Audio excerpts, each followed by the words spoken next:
You might not think Universal Orlando has snacks that compete with what Disney has to offer, but when it comes to these 15, you might start to change your mind.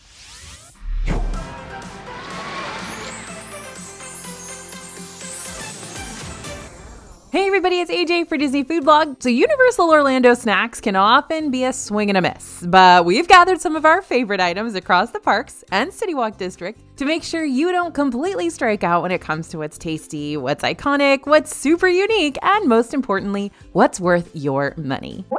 We're going to start out today with anything Butterbeer. I mean, did you even go to Wizarding World if you didn't at least try Butterbeer in some sort of way, shape, or form? Butterbeer is a classic concoction sold inside both Diagon Alley on the Universal Studios Florida side and Hogsmeade on the Islands of Adventure side. It's also going to be sold in the third Wizarding World section, the Ministry of Magic section over in Epic Universe, once that third gate opens up next year. We can't wait for it. But I digress. What all Butterbeer is available for purchase across the Wizarding World? Well, you've got your Butterbeer drinks, first of all. You can find the standard cold Butterbeer and frozen Butterbeer inside Diagon Alley at Leaky Cauldron, the Fountain of Fair Fortune, and the Hopping Pot. And inside Hogsmeade, you can find them at 3 Broomsticks, Hogshead, and the 2 Butterbeer street carts. One is right outside Honeydukes, and the other is more toward the back of the area closer to Hogwarts Castle. There's also a hot Butterbeer you can order too for those chillier Universal days toward the beginning of the year. This is my favorite version of Butterbeer, but you won't be able to find the hot version at the street carts or the Fountain of Fair Fortune. And then you've got your Butterbeer treats. Butterbeer ice cream, which is basically a vanilla soft serve with a sweet butterscotch ribbon of flavor laced around it,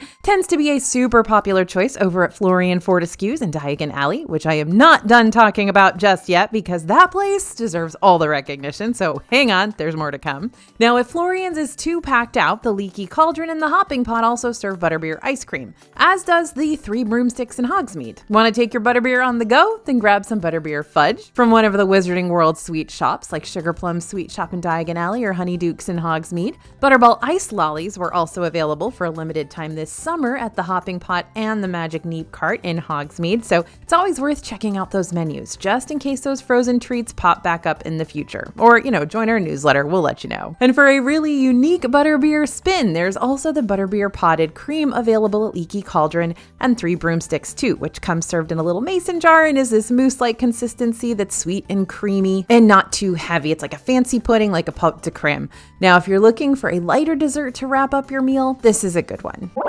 Now, taking a complete 180 from Butterbeer, we are going over to Whoville for the Loaded Tots and Who Hash. How to have the perfect day in Seuss Landing by AJ Wolf. Step 1. Skip High in the Sky Trolley because it's inferior to Magic Kingdom's People Mover. And step 2, make Green Eggs and Ham Cafe your #1 priority. I'm only kidding about High in the Sky Trolley. That ride's a good time for kids and actually has more than one storyline depending on the track you venture down. But I'm not kidding about Green Eggs and Ham Cafe. That place rules. Green Eggs and Ham sells loaded tots and cans of Who Hash, literal cans of Who Hash, just like the Grinch swiped out of the fridge while stealing Christmas. For the loaded tots, you got a few different options to choose from. There's the Buffalo Chicken Tots if you're a Buffalo Wing fan, the Pizza Tots if you're missing the seasonal pizza fries that Universal releases during Halloween Horror Nights, the Carnitas Tots if you're looking for something with a bit of Mexican-inspired flair, and the classic Green Eggs and Ham if you're a breakfast fan, but you also want to see why Sam I Am was so stinking adamant about his friend trying these things, because they're really good. But when it comes to the Who Hash, you've only got one Who Hash variety, but you really only need one because it's incredible. The Who Hash comes in an aluminum tin, stuffed with corned beef and onions, white cheese sauce, scallions, and tater tots. My favorite thing about the Who Hash is that the toppings don't just sit on top and leave the rest of the tater tots all dry down below. Instead, the toppings are mixed all throughout so that you get a nice forkful of all those salty and savory ingredients with each bite. Now, I am smiling ear to ear right now because I have a very positive feeling about the Who Hash, and I hope you like it too. Next up is Bangers and Mash, and I know you don't have to tell me in the comments. I'm fully aware Bangers Mash isn't a snack unless you plan on splitting this with someone else. But The bangers that mash at Leaky Cauldron is why I prefer dining at the Wizarding World on the Universal Studios Florida side versus dining at the Wizarding World on the Islands of Adventure side, because Three Broomsticks doesn't have bangers and mash, and the Leaky Cauldron does. Now, the fact that it doesn't have bangers and mash is a crying shame, because bangers and mash is like the best comfort food probably ever. And when everyone else is over getting in line for Harry Potter and the Escape from Gringotts, I'm going to be in line for the Leaky Cauldron bangers and mash instead, and getting a head start on enjoying all that roasted English sausage and creamy mashed potatoes and roasted tomatoes and sauteed onions and cabbage and minted peas and onion gravy. Now, while I am eating that, Bria is going to be getting the fisherman's pie, which is a salmon and shrimp and cod baked together under a potato crust served with garden salad, but that's because she loves seafood. I am not as much of a seafood fan as she is, so when you are eating with Bria and me, you can choose who you want to split with. Now, if you've been watching our Universal videos over the past year or so, then you already know the complaint I'm about to bring up. Yes, you have to leave the Wizarding World to get normal Muggle soda, because you're not going to find Coke or Diet Coke or Sprite or whatever carbonated beverage you prefer inside the Wizarding World quick services, because apparently wizards have never heard of a good old soda pop. But fortunately, normal sodas can be found at pretty much all of their quick services outside the Wizarding World sections. And if you stick with your Wizarding World options and don't venture out to find something else to drink, your most normal fountain beverages are going to be iced tea and lemonade, cider, or free water cups. Otherwise, get ready to wash down your bangers and mash with a tall glass of pumpkin juice, tongue-tying lemon squash, fishy green ale, or of course, butterbeer. Okay, so we're quickly interrupting today's snack video to give you a free gift, which is the only acceptable reason to interrupt a theme park snack crawl ever. Scan the QR code you see on the screen now, or head to disneyfoodblog.com/universal, and you can pick up our free Universal Quick Guide, which is going to help you plan out the basics of your upcoming Universal visit across both parks, complete with restaurant recommendations and ride facts and entertainment info, and full day itinerary ideas too. So QR code or disneyfoodblog.com/universal. Okay, back to snacks. We've got a literal pet rock. Okay, Universal Studios Florida, thank you so much for this pet rock that I now get to feel guilty about eating because it's staring up at me with those big, sad, googly eyes. Yep, over at Minion Cafe, you're gonna find some kooky food and drink items to try, which we've tried them all. And it makes sense because the Minions are the ones running this joint. You've got items ranging from Mel's Meatball Mountain, a fluffy unicorn cupcake, blue coconut rice, which Bria thought was quite nice despite her usual aversion to coconut, and specialty non-alcoholic beverages like the PX41 Punch topped off with Pop Rocks. But Otto's Pet Rock was the dessert that really threw us for a loop when we tried it, because we weren't expecting to like anything at Minions Cafe, and there wasn't a whole lot that we loved, but we were not expecting to like this as much as we did. Otto's Pet Rock is a peanut butter mousse with strawberry jelly, crushed peanuts, and banana cake dipped in a chocolate shell. Basically, it's like the dessert version of a peanut butter and jelly sandwich with bananas. Now, I think kids are really going to get a kick out of this one, and so are the grown-ups who want to try something unique without stepping too far out of their comfort zone. Just avoid staring into his eyes when you cut into it, because you might start second guessing why you chose to order and eat it in the first place. Okay, we are back to Florian Fortescue's. I told you I'd be back, Florian. Your ice cream delicacies are just too tantalizing to resist. Florian Fortescue's Ice Cream Parlor might just be my favorite place to grab a sweet treat in all of Universal Orlando, period. And that's saying something, because there's a lot of sweet stuff in here. At Florian Fortescue's, you can order sundaes, hard-packed ice cream, or the soft serve. But if this tells you anything, Bria and I actually agree on our two favorite flavors here, and they're both in the soft serve category. Favorite flavor number 1, the orange marmalade. This is very creamsicle-like, but an elevated creamsicle. The vanilla is sweet and smooth, and the ribbon of orange gives it just enough citrusy tang to add to the vanilla flavoring instead of overpower it. And favorite flavor number 2, the toffee. Same thing here. You got a nice velvety vanilla and then an extra flavor ribbon that elevates the whole thing. But instead of citrus this time, the toffee swirl gives you a nice buttery caramel flavor. Okay, now Bria didn't want to include this one in this video, but I said it was a must. We're going to Lard Lad, my friends, and this donut is huge. Over at Lard Lad in the Simpsons area inside Universal Studios Florida, you can pick up a massive donut. No, seriously, look at the size of this pink circular pastry. It's definitely one you're going to want to share with the other folks in your group, because if you scarf this one down all by yourself and then get on the Simpsons 3D ride, I don't even want to think about the stomachache that's in store for you. Oh, and here's a little background info just for fun. These gargantuan pink donuts from Lard Lad are locally sourced from an Orlando bakery called Donut King, which just so happens to be the same place where Disney gets their Joffrey's donuts too. Guess that's why they're called the Donut King. They definitely rule over Orlando's theme park scene. While the novelty of this donut's colossal size is a big part of its appeal, the donut itself is what you'd expect from a standard glazed and iced pastry like this. I've actually got another Universal donut option featured on this list that I probably like even better than the Lard Lad variety, but I will say that the photo op alone might be worth getting one of these signature macro scale donuts. Next up is Dole Whip. I'm sorry, are we back in Disney World again? Nope, I kid you not, Dole Whip is also available in Universal Studios. And you're gonna find it at none other than Schwab's Pharmacy off the streets of Hollywood, which is right across the way from the Bourne Stuntacular show building. Contrary to popular belief, Disney doesn't own the Dole Whip brand, so even though it's awfully iconic inside the Disney bubble, other parks and restaurants are more than welcome to serve it too. You can probably find Dole Whip close to your house. They serve it at a lot of frozen yogurt shops and stuff. You can get that classic pineapple flavor in either a cup for just under $5 or in a cone for a few cents more. Now here's the thing, you've only got that OG pineapple flavor here. You're not going to get a fun variety that you'll find around Disney World, which is kind of blah for me because the classic pineapple isn't my favorite Dole Whip flavor. I really like the lime and the lemon. However, if you're wanting a familiar icy treat while you're away from the Disney sphere of influence, Dole Whip is ready to welcome you home here. By the way, what's your big Disney/Universal snack hot take? Let me know so Bria doesn't get raked across the coals because she hates pineapple so much. Say hello to the latest character to grace a pretzel, Shrek's face, a la the Shreksel, located over in the new DreamWorks Land area at Universal Studios Florida.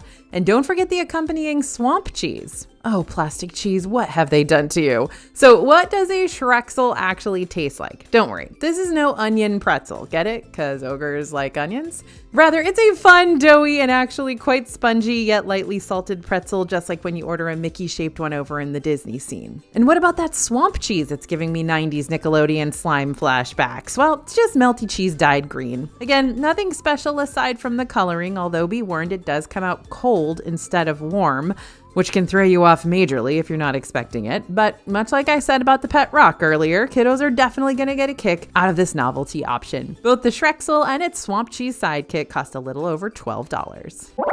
Okay, next up, welcome to Jacket Potatoes with AJ. This is the part of the video where AJ comes out and raves about how much she loves baked potatoes. Yep, we do this in every Universal video, I'm pretty sure.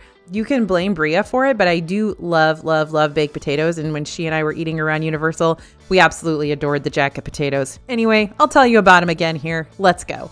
Over at the London Taxi Hut stand in Universal Studios Florida, which is right outside the Diagon Alley area, you can find simply executed yet still brilliant loaded baked potato offerings like broccoli and cheese, beans and cheese, the classic loaded potato with cheese, bacon bits, sour cream and chives, and the shepherd's pie. Again, there's nothing super novelty or extremely unique about these potatoes, but when you've been munching on oversized donuts and pet rocks and plastic green cheese all day long, sometimes a nice normal potato is like a breath of fresh and starchy air.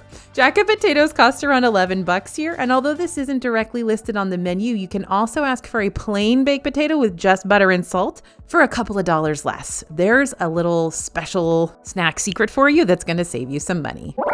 Ah yes, another avenue in which Bria and I don't see eye to eye, the Central Park crepes. But isn't that what makes the world go round? Differing opinions. Now, to be fair, we both can wholeheartedly agree that Central Park crepes in Universal Studios is a solid snack choice. But while I tend to prefer the sweet side of the crepe menu, with options like that cookie butter crepe and the strawberry hazelnut, Bria prefers the more savory side, since the rotating savory options tend to feature less cream cheese and mascarpone, and more sandwich-like ingredients that can make these crepes less snack-like and more into a portable lunch. But whether you're team sweet or savory crepe, these crepes are all made fresh and stuffed to the brim with lots of ingredients, and they aren't a bad price for what you get, since crepe prices tend to range around $10 to $13. Be on the lookout for seasonal crepe options as well. Now, it might not be Florian Fortescue soft serve, but perhaps this ice cream is cuter than that. Once again, we're back in the new DreamWorks land for more brand new snacks that hit the Universal Studios Florida scene just this past summer. But instead of Shrek's head, you've now got the Trolls' heads to chow down on, or rather, Trolls' hair. Trolls Treats serves swirly twirly ice cream that resembles the troll updo those little creatures are so well known for. And you got two options to choose from currently. One is the Brozone Berry with Huckleberry soft serve, and the other is Poppylicious Pink with Pink Lemonade soft serve and flour sprinkles. I think we're leaning towards Team Poppy for this one. Poppylicious tastes like a frosted lemonade mixed with a lemon meringue pie, and with it being so sweet and creamy and not too terribly tart, it's the perfect combo for a hot Orlando day. Now, before you leave the Simpsons area of Universal Studios Florida after your Lard Lad donut, you're gonna want to grab some street tacos from Bumblebee Man's Taco Truck. Bumblebee Man's Taco Truck doesn't have a huge menu, but it does have tacos and tasty ones. You can choose from the marinated chicken, grilled beef, or roasted pork, and each order comes with 2 tacos topped with onions and cilantro, served with a side of tortilla chips and your choice of red or green salsa. Now, I've got that gene where cilantro tastes like soap, so if you're like me, you want to ask for the cilantro to come off of these bad boys. But other than that, you're getting a decent amount of food that's easy to split with someone else in your group for around $12. Quick word of warning though, the lines for this taco truck can get long during peak lunch and dinner times, so you may be better off getting these taco dudes around 2 to 4 p.m. when the crowds won't be as chaotic. Also, even though this taco truck is located outside, if you're looking for somewhere indoors to enjoy your street taco pick-me-up, just head to the Fast Food Boulevard building right across the way. This is where you'll be able to find other quick service locations like Krusty Burger and Flaming Moe's, along with plenty of indoor seating. Now, I know I've talked about ice cream a lot today, and I've still got more ice cream treats that I still want to talk about after this, but if I skipped out on talking about the Wuri Fusion from Volcano Bay, I feel like I'd be doing you all, a future Volcano Bay water park guest, a huge disservice.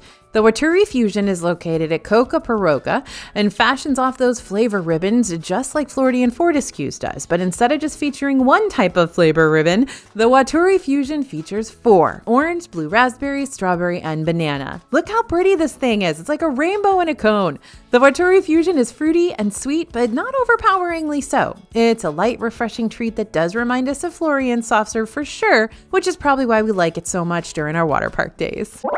Okay, one more ice cream treat and then I swear I'll stop talking about ice cream. Universal just does a really good job at ice cream. Best news about this particular ice cream treat is you don't need a park ticket to get it. Toothsome Chocolate Emporium is located between the 2 Universal theme parks over in the City Walk shopping district. Now, the cool thing about this place, besides just the look of it, I mean steampunk, robots, and candy, okay, yes please, is that you can choose to make reservations for a full-on meal here, or you can get a sweet treat to take on the go with you. Even the over-the-top shakes have a takeout window on the first floor, so let's talk about these real quick because they are wild.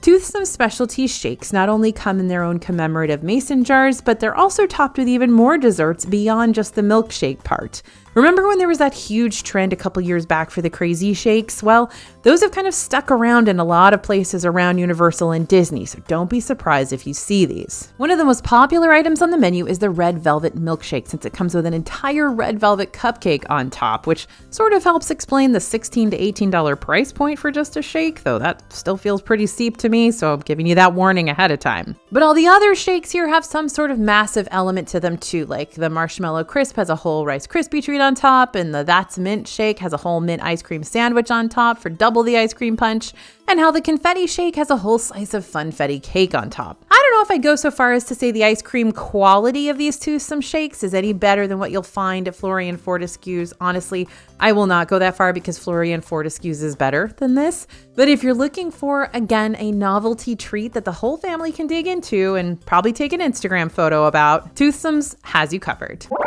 Next up is Voodoo Donut, and I want desperately to do a whole like David Bowie Labyrinth, who do you do what, remind me of the Babe thing right here, but I'm not going to pull it off. So instead, I'm just going to say, if you are as much of a fan of Labyrinth as I am, please let me know in the comments. Okay, Voodoo Donut isn't unique to the Universal bubble by any means, but it's still a fun stop if you don't have this slightly spooky donut store located in your hometown. There are so many different options to choose from here, which I like to buy a handful of them so I can munch them for breakfast throughout the remainder of my trip. The Voodoo Donut is, of course, the classic, and it's just a little guy filled with raspberry jelly, topped with chocolate frosting and a pretzel steak, because this is obviously your voodoo doll. And you might also want to try the bacon maple bar here, too, where salty and sweet come together in holy matrimony, as well as all the different textures, too, thanks to the crunchiness of the bacon and the pillowy texture of the donut. This is a classic at this particular location, but Bria is a fan of the cake donuts here, which she wants you to know about. And I know those aren't the most exciting or novelty, but she likes how they kind of remind her of a muffin and a donut mixed together into one super satisfying breakfast treat. And she's asking me here to tell you about my favorites, but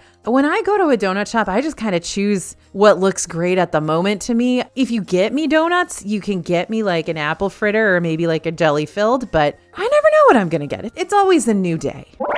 All right, so that's what we've got for you from the can't miss snacks at Universal Orlando Arena, y'all. And there are so many more Universal snacks that we didn't get a chance to cover today, but we promise we'll be back to cover even more very soon. Now, in the meantime, don't forget to check out our other Universal Orlando food reviews, like our video covering the best things to eat in Universal Orlando in 2024. And remember to pick up our free Universal Quick Guide right now for free over at disneyfoodblog.com/universal. Thanks for listening, everyone, and thanks for watching. As always, this is AJ for Disney Food Blog, and we'll see you real soon.